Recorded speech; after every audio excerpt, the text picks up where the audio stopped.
Well, good afternoon. Delighted to see so many people here in the auditorium. People are still coming in, so do try and find a seat if you can. This is definitely a sold-out show, so that's fantastic. So very pleased to have with us Guy Opperman, MP. So he's our Pensions Minister. And the plan for this session is Guy's going to talk to us for a bit. He's going to give us a few words on some of the things that are top of his mind at the moment. And then we will have a question and answer session. As there's so many people in the hall, I'd be really grateful if you'd send your questions via the iPad and I will read them out to Guy to moderate this session. So without further ado, Guy, over to you. Leslie, thank you very much. This is the walk of shame, if you haven't worked it out. So thank you very much indeed. Thank you to PLSA for inviting me. It is good to be back. I am not quite in the Steve Webb territory of repeat appearances, but to misquote Mark Twain, rumours of my demise or the government's demise are grossly over-exaggerated. I, as you know, asked to do this job. I wanted very much to do this particular job, and I hope I will be able to continue, and I hope I will be coming back next year. And whilst I love Liverpool and welcome the fact that we are here, if you want to hold it somewhere in the true north, rather than somewhere halfway up England, then my suggestion is Hexham is a delightful venue that you really, if you haven't been, you should go soon. It is very true to say that in the last year we have seen a significant and large number of changes designed, I believe, to improve the saver's experience. In fact, in my last speech last year, I set out a number of those particular matters. But the key four things that I tried to explain that we were working on were clearly the creation of the single financial guidance body, expansion of auto-enrolment, the defined benefit white paper, and the feasibility study for the pensions dashboard. Now, clearly I'm going to change the habit of every single pensions minister for the last very long period of time by setting out, not in great deal, auto-enrolment and the many, many things that we've done in that area. But I do accept that the dashboard, for example, has taken longer than I would have liked. There are good reasons why, and I'll be discussing them more later on today.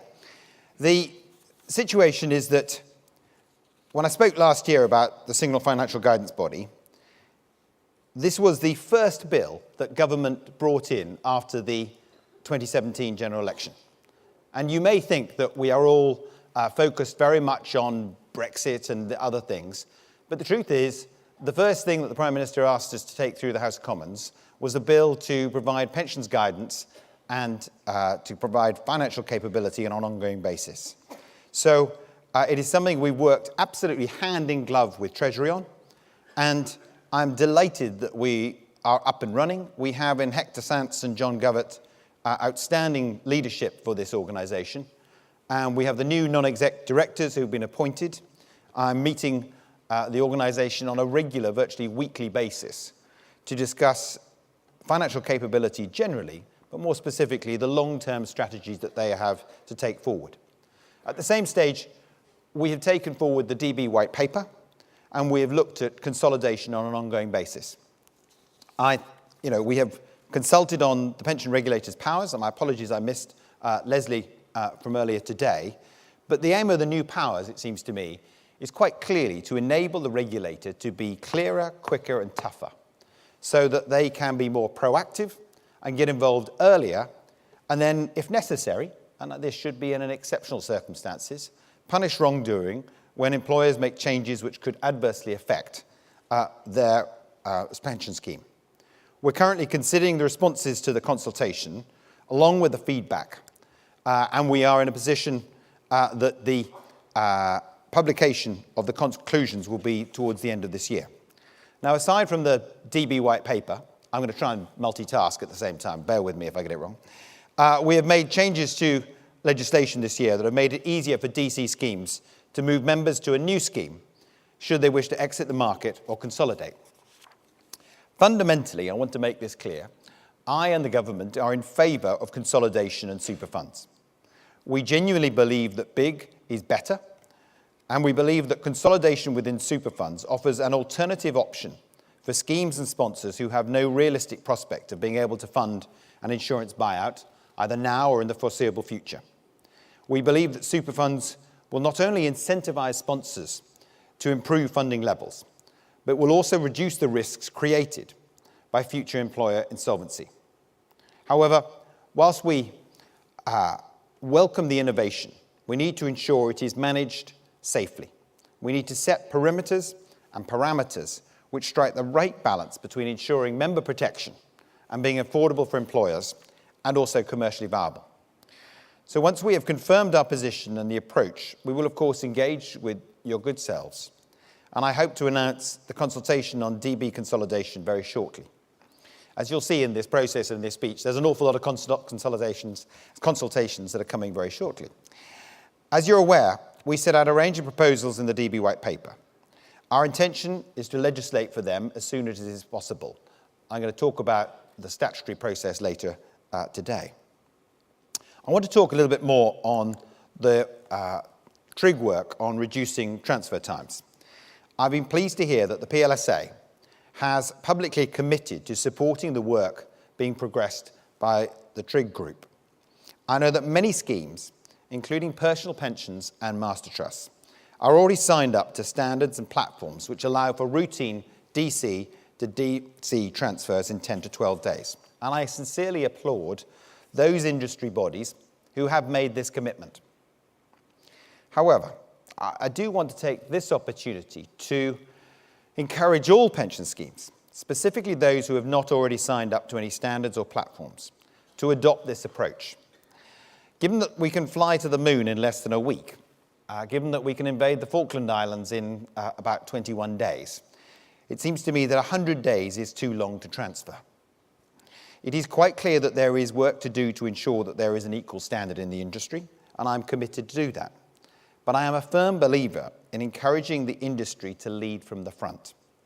So I encourage you all to collaborate and to take action to ensure that those schemes whose performance is lagging behind are actually encouraged to change their processes. As part of that, I want to talk about Ruston's work on simplified annual benefit statements. There is no truth to the rumour that this picture was taken shortly before Ruston and I went to a hoedown. But then again, his choice of shirt is genuinely questionable. I want to give, it is our only picture with the statement in our hand, to be fair.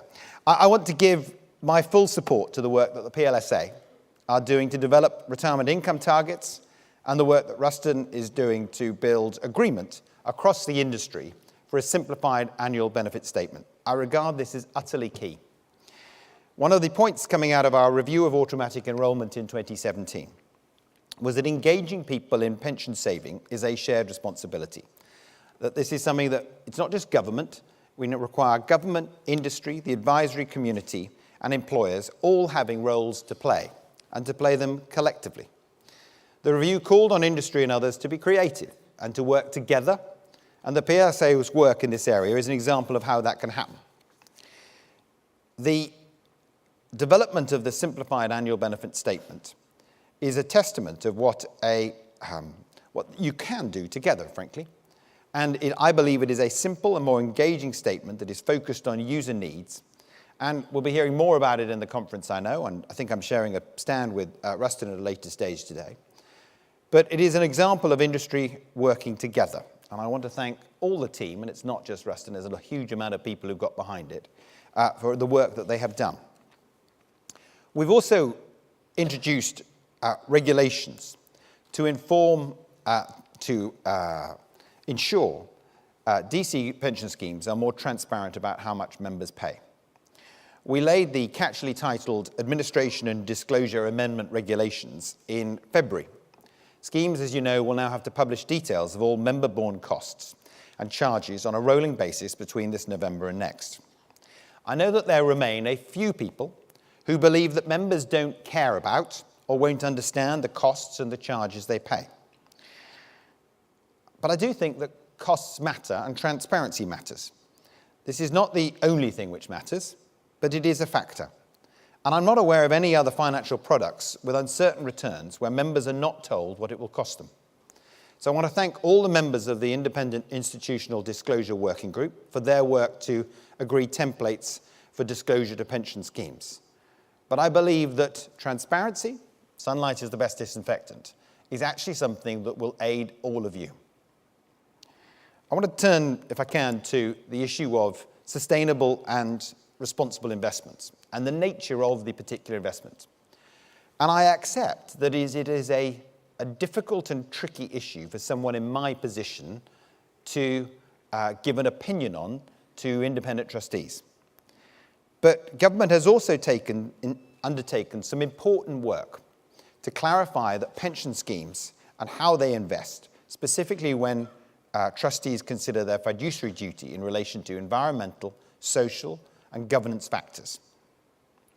Our recent consultation on this issue attracted more than 3,000 responses.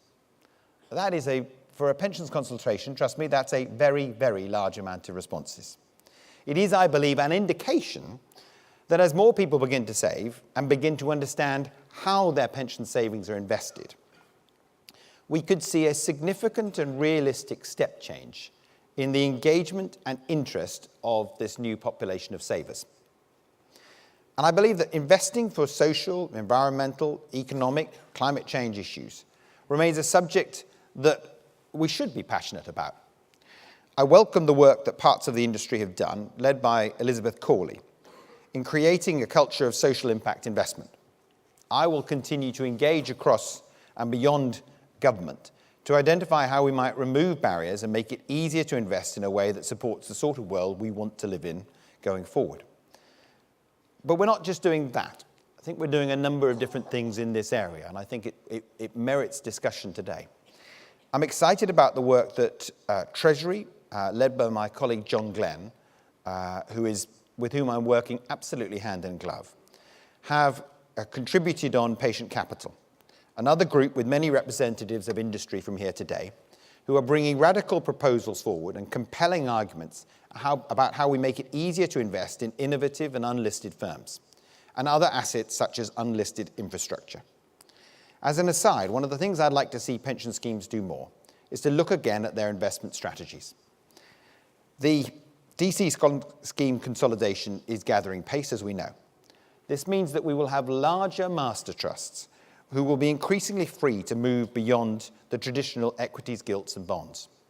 Important as those assets are, and to start looking at investing directly in firms, in infrastructure, in housing, and in a different way, frankly, than they have on a traditional basis. This is something I wish the industry to consider, to look at, and something that I'm certainly discussing with industry on an ongoing basis. In the meantime, the department will be looking at how we can address this, how we can remove barriers, and we will be considering what announcements can be made on this topic in the coming months. But as always, my door is open. The next thing I want to talk about is the midlife MOT. I think this is something I have personally championed until I'm absolutely blue in the face. I'm not quite sure why we've taken a slide with a gentleman with his head cut off, but my apologies to him. The reality of the situation is this, is that every single one of us here receives interventions on a public health basis at all particular stages. So if you are, like me, reaching a certain age where your GP is announcing to you that various parts of my anatomy are going to fail unless I come and see him as a matter of urgency, if, like me, you get a delightful text from your dentist who informs me that I clearly have not flossed enough and that I really need to come and see him again very shortly, or if, like my missus, you're getting regular invites and updates to have the standard sort of checks that absolutely are life-preserving and are public health in the modern era, then you will appreciate that, to their credit, the Department for Health and health professionals have engaged with us as a wider community to do preventative health in a way that is genuinely transformational. The reality is we don't really do that in finance. And almost all of you are in a business of finance. And I believe that the sea change will be, as we go forward, that there is proper intervention in one way or other to engage people, not just with their pension savings, but with a whole host of other matters, whether it is their health outcomes, their retraining, their long-term employability, and so much more. But it's something that we've taken forward as a department. I believe it is in your interest, because I think the more that we engage people at an earlier stage in their long-term retirement and savings plans, it is going to be better for the industry. We've been working over the summer as a department with a number of employers. I'd particularly like to praise Aviva, who have done a midlife MOT test and have done a trial and a pilot in their Norwich office. I went to see them and have met many of the people who've engaged with that pilot. And there's one really interesting thing on a midlife MOT. If you are an employer, you will probably be thinking this is the sort of worthy thing that HR would like us to do, and that will cost my business in circumstances that I might do it because it is a good thing in terms of employee management, but it's not actually going to bring me any commercial benefit to the business. I genuinely believe you could not be more wrong.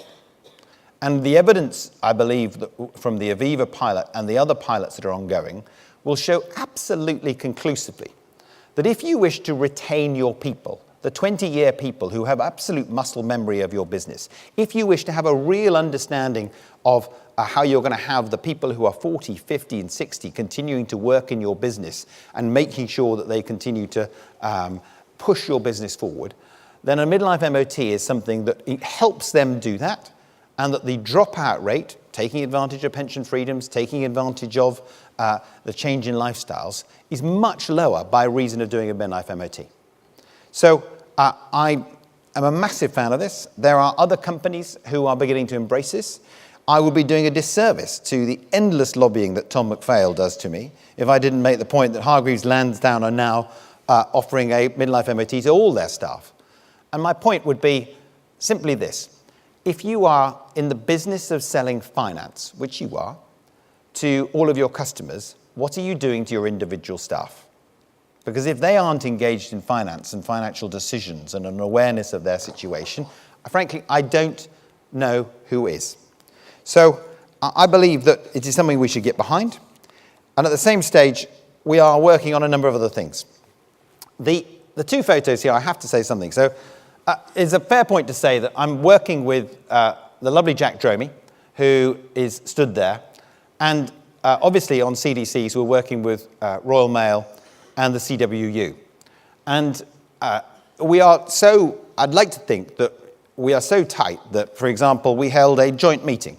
Not often I invite a Labour shadow minister into the Department for Work and Pensions, but we held a joint meeting to try and make sure that we are joined up in the way we do this.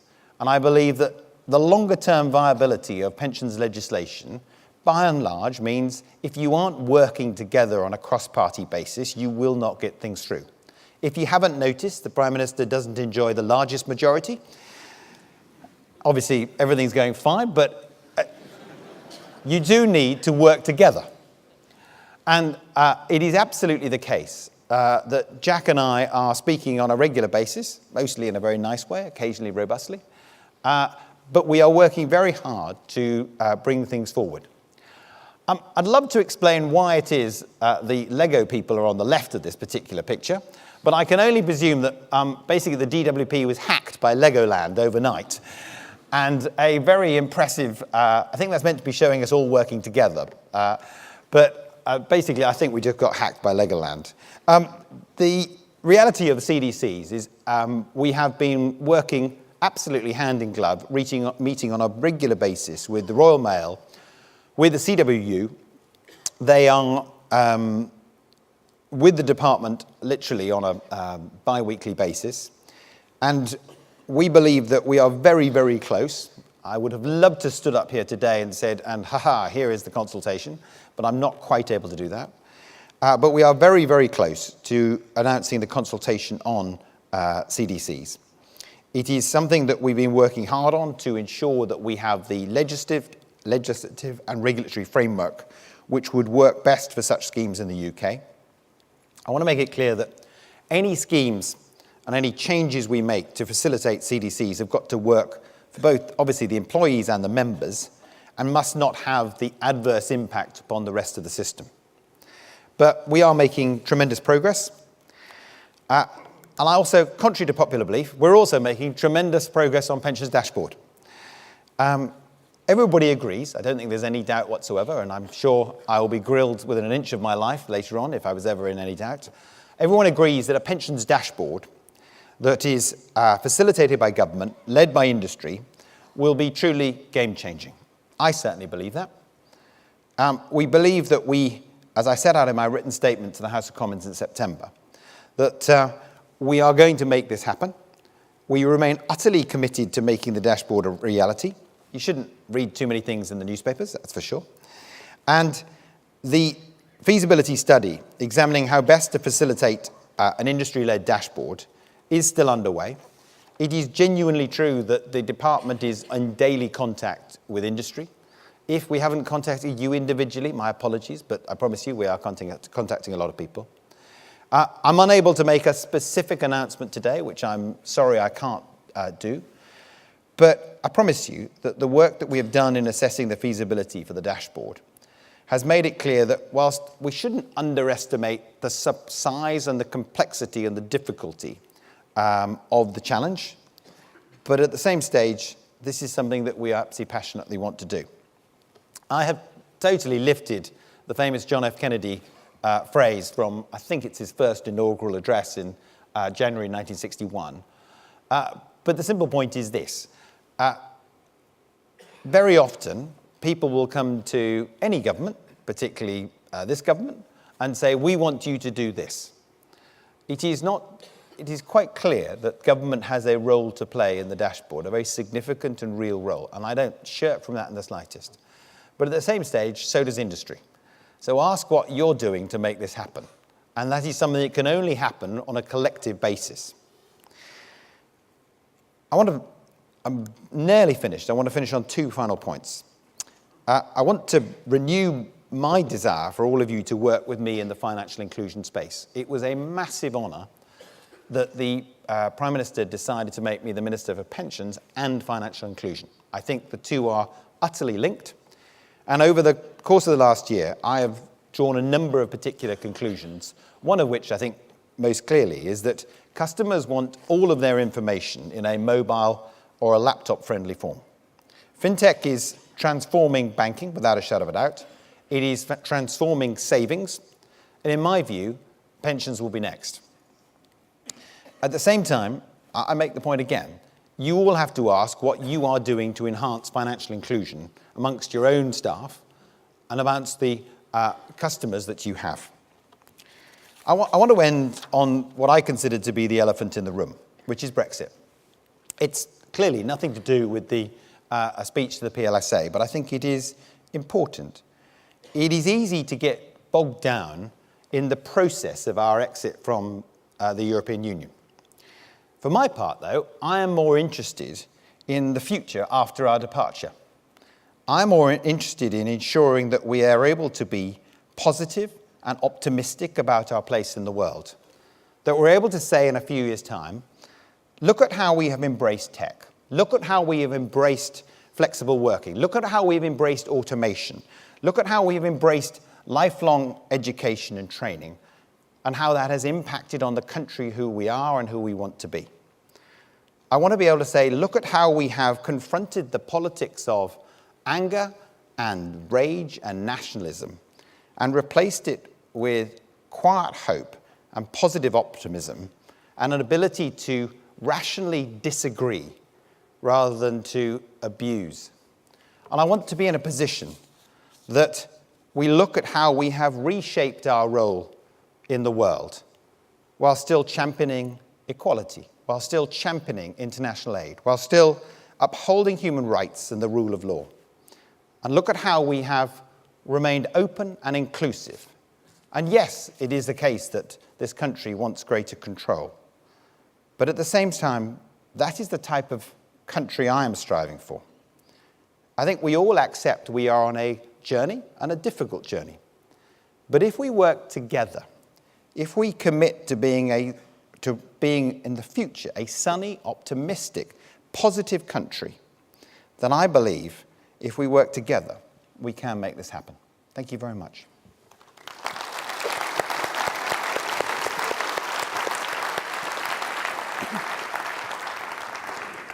This is a really weird walk, by the way. Right, now you're back, Guy, and sat down. Thank you very much for that speech. Now, there have been loads of questions, as you might expect, coming in through the iPad. So what I'll try and do is just summarise some of the main Do you want to give me several together? Yeah, I mean, well, first off, you were mentioning Brexit at the end of your talk. Yes. One of the questions is, how achievable is it to be able to push forward the pensions agenda over the next 12 months when we've got Brexit? We have a Queen's speech that lasts until about end of May of 2019. We then have a new Queen's speech, and at the end of that process, we are, as part of that process, we're bidding for legislation. So I have started the process of bidding for legislation for 2019. One of the reasons I am trying to kick as many consultations out the door of the Department for Work and Pensions is because I want to have all the consultations done by Christmas, so that I can then bring in the process of drafting and legislation and getting all of the various ducks in a row thereafter. And my strong belief is that we are in a very, very, very good place to get pensions legislation in the summer of next year. And so much of the work I am doing is to ensure that that happens.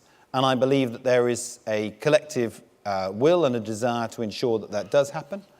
And I believe that whilst clearly it'd be naive to say that Brexit isn't taking up some of our time, but we are perfectly able to do, much as I make the point that, after the 2017 election, what was the first thing the government did?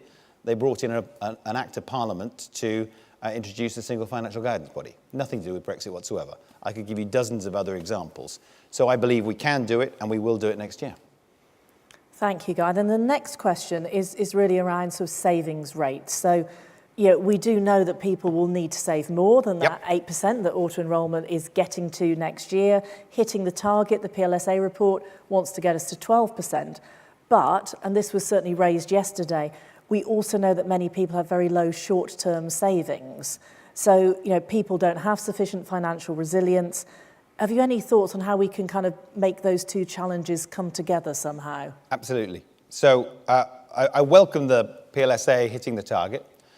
But it seems to me that there is a merging of the traditional forms. So, my grandfather worked in the same business from the age of 14 to 65, aside from 6 years bashing Germans.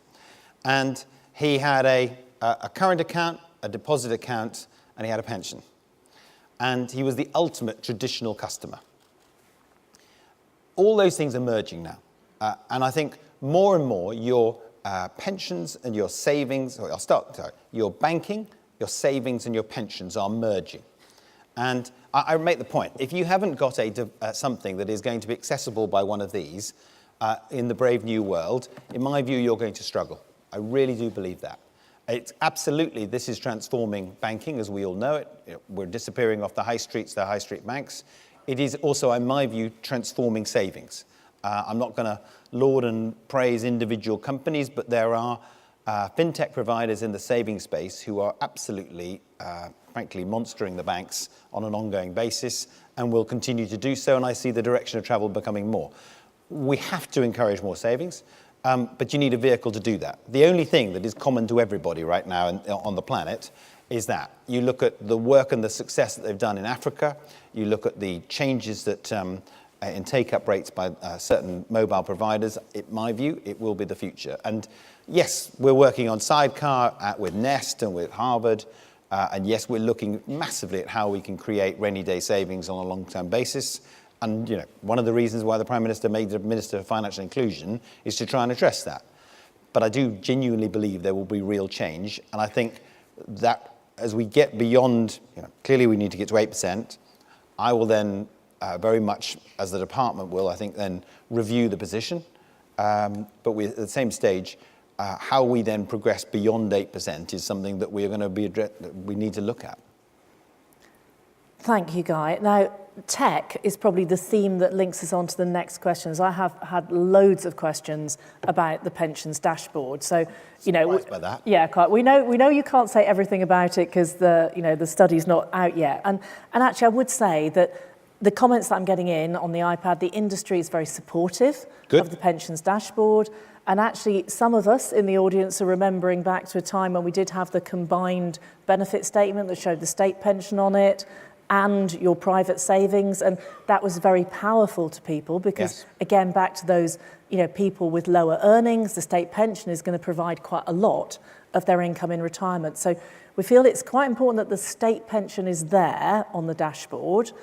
And then you're challenging us as an industry to do more for the dashboard. Well, could you be a bit more specific about that is some of the questions I've been getting in. So more specific about what the industry can be doing? That's right, yeah. Okay. So the question I'll probably get asked an awful lot today will be, are you going to compel providers to... Yep, that was in there as well, I'm quite sure it would be. So I can't, and I'm not going to make legislation contrary to popular desire from this very delectable sofa, but on any interpretation, every country, whether they have compelled or otherwise, wants all providers on board, possibly excluding smaller exceptions, which we all understand, okay? The issue clearly is at what stage and at what speed, but at the same stage, I don't think, if anybody here is running an organization which has data, or doesn't have data more particularly, the direction of travel could not be clearer. So slightly my question to all of the providers out in the audience would be, if you know where the direction of travel is going, whether you are compelled to do it or you're going to be asked to do it, whether you're going to be asked to do it in 1, 2, 3, 5, whatever years, I haven't given any indication there, but then what are you doing now? I could get into a robust discussion, well, shouldn't you be doing this already? But frankly, I'm not going to drill down into the individual provider and turn and say, well, look, you haven't done this or you haven't done this. But I do think there's a legitimate point that government can turn around to industry and say, this is so obvious and this is so much the future, how you are, whether you are compelled to do this or whether you're asked to do this, what are you doing now? And because it's clearly going to take a while, and no one's pushing away from the fact that this is not something that some people can do straight away. But for those who are, to use one expression someone used to me, a laggard who is not ready at the moment, I'd say get on with it. And those who are already up to speed and ready to go, road test where you are, progress it as much as you can. That's great. And I think for a lot of the comments here and for some of the providers in the audience, I would say the tech is there. Yep. But we do need the state pension to be part of the dashboard. Otherwise, it's only ever going to be a partial story for the end member. The point is very fairly made. I don't think I could have been any clearer that I want to see, I'm a massive fan of the dashboard. My view is the dashboard is going to be one of many things going forward. Quite frankly, the nature of the customer out there, they don't want just a pensions dashboard. They're going to want a banking dashboard as well that they can integrate together. They're going to want to be able to see all of their products longer term in one thing on this as you're taking the tube or as you're going to work. The degree of take-up of banking apps and the checking of people's account. I mean, if you are like me, mildly Neanderthal in the sense that you still have a bank statement delivered to you, which you probably look at once a month, then you are the exception because the evidence is overwhelming that those who have banking in a data device are looking at their savings and their finances way, way more and are engaging way more. In my view, that is the direction of travel. And whether I say that or not, that's where the customer is going. Yeah, that's great. It's a very strong sort of tech-led theme. Totally makes sense. Get that. So if we could just switch subjects completely, guys. So there's also been questions around, there has been speculation in the press that you'll have seen about whether there might be changes to tax relief in the budget later this month. So, really? Yeah. So we can't obviously expect you to preempt what the Chancellor will say. We do get that. But there probably is a debate to be had about the role that fiscal incentives have on people saving for retirement. So perhaps you could talk more generally around that topic. So I don't want to start any rumours, but I did see the Chancellor yesterday and have a meeting with him. But that was about the Borderlands growth deal for Northumberland, Cumbria and the borders of Scotland. So you're welcome. I can give you full details on that. and obviously we're pitching for money for that. I can't give an answer for the Chancellor for when, a week Monday in terms of what his view is going to be and what government's view is in terms of pensions tax relief. And I think it would be inappropriate of me to comment in any way. I think that there is a huge amount that government is doing to assist industry and the individual to save on a long-term basis. But at the same stage, clearly, you're going to have to wait for a week Monday, I'm afraid. That's a really bad answer, but that's the only answer I can give, as you know. Yeah, well, we kind of get that, but I had to ask you the question anyway, because there was a lot of questions coming through. Every journalist here would have asked it to me anyway, don't Yeah, exactly. So then another theme that's coming through quite strongly on the questions on the iPad is stability of regulation, shifting goalposts. Is there a long-term roadmap that will be a bit more stable, perhaps, for UK private pensions? And if so, what does it look like? So I'm conscious, Steve Webb and I have had this conversation a few times.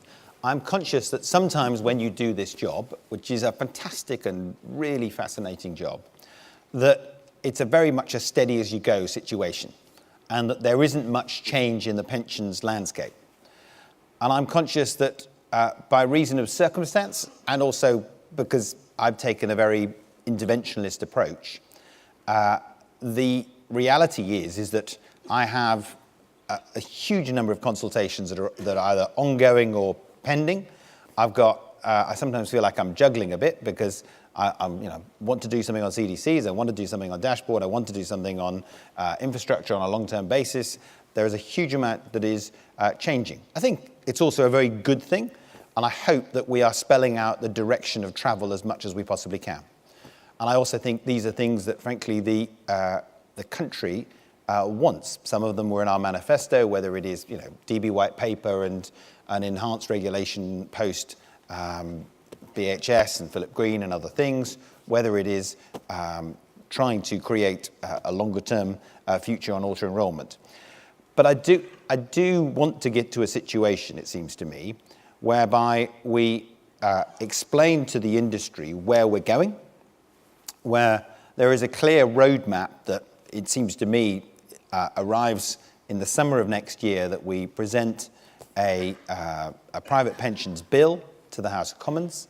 We then take that bill with all the processes that has, and bear in mind any bill that we do has got second reading, third reading, consideration in committee in the House of Commons, report stage, and then has exactly the same processes in the House of Lords. So that will take, the minimum is 6 months, probably the closest to 9 to 12 months. But at the end of that process, and I accept that that is to a degree, I'm talking 18 months to 19 months' time, at the end of that process, I believe that the statutory regulation should be, by and large, complete for some considerable period of time.